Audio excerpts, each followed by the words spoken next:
Hi, my name is Paul. I'm from Cheyenne, Wyoming. Hee-haw. Probably one of the two people that make music in Cheyenne. So I'm going to demonstrate the effective use of compression today. I hope it's effective anyway. I've been working with this this particular piece, something that I did last week. This is what that sounds like. And let's solo this because we're just going to work with the drums today. We're just going to compress that. Let me pause that for a second while we get this set up. This thing lets me get over there. Okay. So let's go over to the effects for the drum track, and got a couple things that I've chosen here. We're going to work with the digital versatile compressor. For some reason, the Major Tom compressor doesn't have a threshold, a gain reduction meter, and it's nice to be able to see how much work your compressor is doing, because when you have the visual reference, then you know you're on the right track. You know what it's doing. So we're going to set this today to, I don't know, maybe 4 or so. I'll even go 5. And let's hear.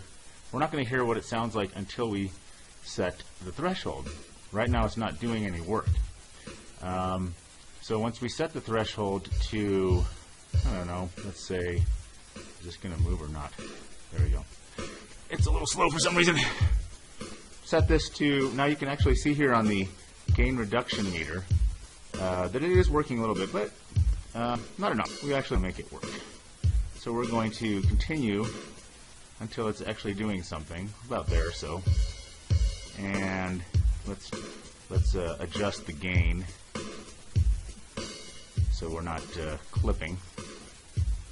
Now this attack is set pretty low, which is good, especially with drums, because it hits really hard really quick. So if you set it too slow, it's just going to let everything through. It's not going to do much. So you really want it pretty low, not 0. Maybe, yeah, something like that. And release, we can do with a little bit more release. If you have too much, then it never lets go, and it works itself into the next drum hit. So that becomes ineffective. So you want to keep that, I don't know, in the 1 to 200 range. Oh, I got the auto makeup on. We don't want that, because that's automatically going to adjust the gain as you change the threshold. And I think I noticed that. I don't know if you didn't ago when I changed the threshold before, because you're supposed to bring the gain up when you compress. And we have our level meters here on the side that indicate where this 6.1 is it's a marker of what the highest level was when it got loud before. But now, as you can see, it's well below 0 dB full scale, so we can even turn this up a little bit. So let you hear the difference here between what it sounds like without the compressor and what it sounds like with. Turn this up a little bit. Oops.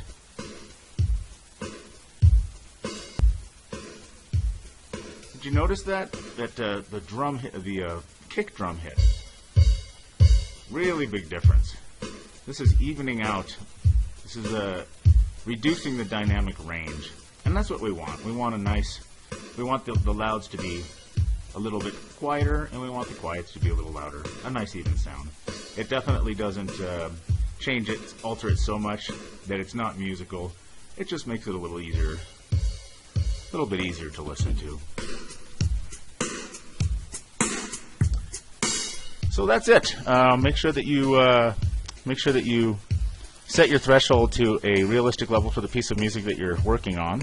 In this case, 16.9 works just fine.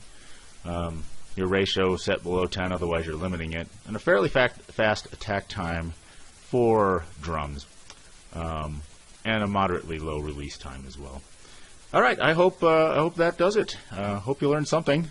Feel free to comment and give me some feedback. See what I can do better. Thanks.